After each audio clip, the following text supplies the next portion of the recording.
तो स्टोरी शुरू होती है जब हम जस्ट नए नए सेकेंड ईयर एमबीबीएस में आए थे। मैं कॉलेज जाने के लिए रेडी हो रहा था कि मेरे को फोन आता है कि भाई तेरे को पता है, अर्पित, राठी, जिलू, ये सारे के सारे आईसीयू में एडमिट हो गए हैं। मैंने कहा क्या? मैंने कहा बहन चिकी चिकी। मैंने कहा ये कैसे हो गया भाई? तो बोलता है पता नहीं भाई कैसे हुआ है, क्या हुआ है। मैंने कहा ठीक है। मैंने फोन रखा। एक दिन पहले मेरे पास अर्पित का फोन आता है कि भाई सोशल्स है और सीनियर्स गंदी पार्टी दे रहे हैं और दारू होगी, ये होगी फ्री का, और मस्त मजे आएंगे, आजा हॉस्टल आजा।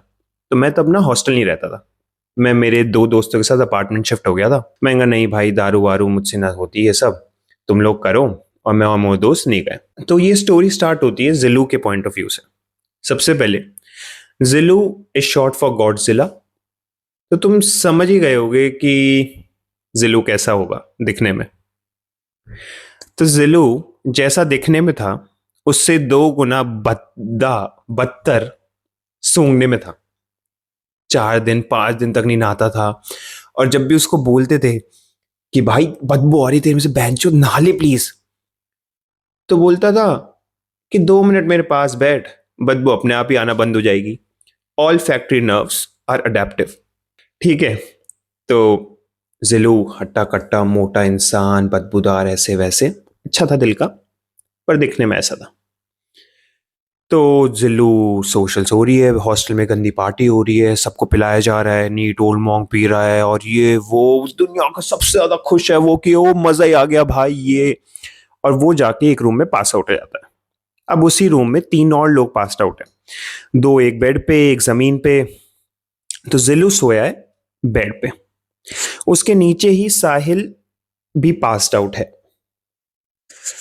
तो बिल्कुल मुंह खोल के पड़ा है साहिल।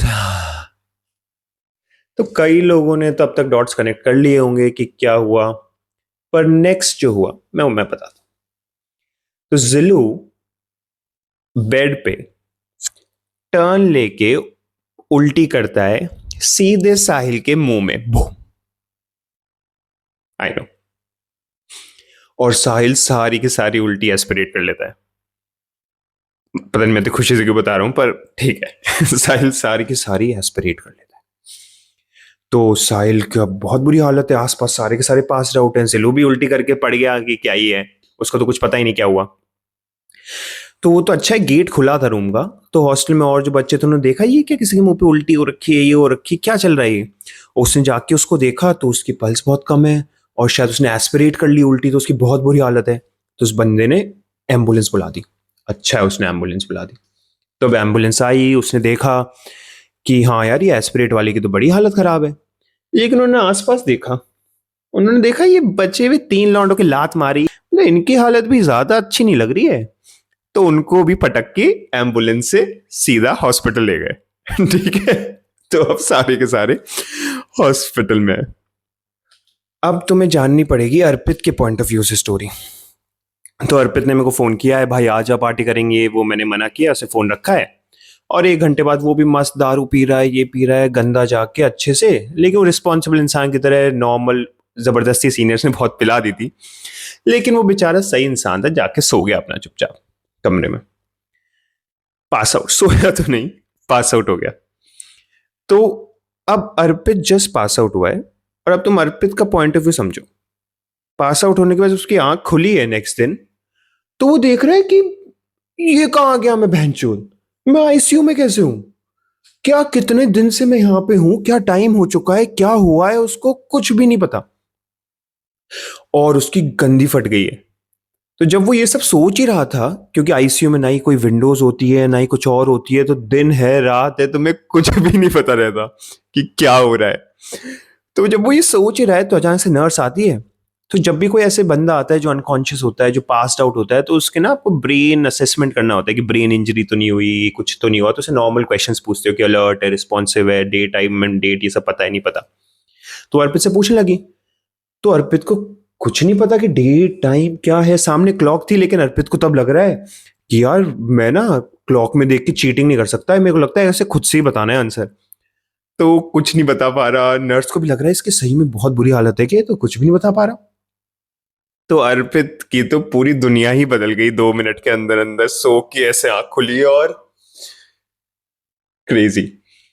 तो ये तो थी अर्पित की स्टोरी। अब तुम्हें दूसरी स्टोरी जानने के लिए पहले राठी के बारे में कुछ जानना पड़ेगा। तो राठी की भी सेम, वो भी पार्टी कर रहा है, ये वो भी सेम रूम में जाके पास आउट हो गया।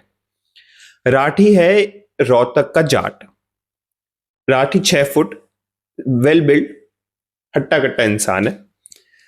तो Rathi unfortunately for the doctors और जो नर्सिंग स्टाफ था, वो राठी की आंख आईसीयू में पहुंचने से पहले ही खुल गई जब उसको स्ट्रेचर पे ले जाया जा रहा था। और राठी देख रहा है ये क्या हो रहा है, ये क्या है।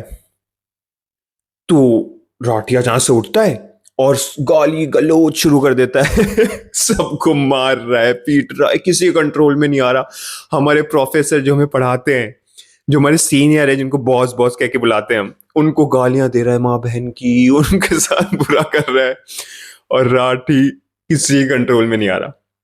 तो जब राठी उठा है तो राठी ने देखा है कि उसके हाथ पैर दोनों के दोनों रस्सी से बांध दिए गए। और राठी पूरा कोशिश कर रहा है, कुछ नहीं कर रहा, और राठी को कुछ समझ नहीं आ रहा है कि भाई क्या हुआ है। क्योंकि जब आप पास आउट होकर उठते हो दारू पी के, तो आपको वो बीच वाला पार्ट याद नहीं आता कि आपने क्या मचाया था। तो राठी को भी समझ नहीं आ रहा, वो भी आईसीयू में है, उसको भी बांध रखा है गंदा। उसको तो उसकी तो हरकत से भी बुरी हालत है उसको तो बांध भी रखा है साथ साथ। और राठी सोच रहा है कि क्या हुआ है यार, ऐसे क्या पी ली दारू, क्या हो गया ये। और पूरी लाइफ उसके पूरे डिसीजंस क्वेश्चन कर रहा है अपनी लाइफ के। जिलोई था एक बंदा जिसने उल्टी करी थी, जो आईसीयू में नहीं, नॉर्मल वार्ड में एंटर हुआ था, क्योंकि वो थोड़ा सा उल्टी करने के बाद नॉर्मल हो गया था। तो उसने तो बोला भाई मैं तो सही हूं, ये हूं, मेरे को तो वार्ड में शिफ्ट कर दो। तो सबसे अच्छी सिचुएशन यहाँ पे जिलो की थी। इसलिए मैंने कहा था कि वो डिसीजन उस दिन सोशल्स पे ना जाना हमारी लाइफ का बेस्ट डिसीजन था। वो था। वैसे अब तुम सोच रहे हो कि साहिल का क्या हुआ, तो ये स्टोरी मैं तुम्हें इतिहास के इसलिए बता रहा हूँ कि साहिल सही था। साहिल को कुछ नहीं हुआ, सब आखिरी में सही हो गया, उसको कोई प्रॉब्लम नहीं हुई, सब था। आई थिंक उसने जिलों को माफ भी कर दिया होगा, लेकिन ऐसा हम बोलते हैं कि उसने कर दिया होगा, लेकिन मैं तो कभी ना करता भाई, मैं तो किसी को कभी माफ नहीं करता, कोई मेरे साथ ऐसा करता। वो भी जुलू जैसे इंसान। तुम्हें बैकग्राउंड बताया था ना मैंने, कैसा है, कैसा है वो। उसकी उल्टी, मतलब समझ रहे हो, कोई नॉर्मल इंसान करता तो सह भी लेता मैं, पर जिल्लू नहीं। फोटो तो नहीं दिखा सकता मैं उसकी, पर यूज इमेजिनेशन। इमेजिनेशन।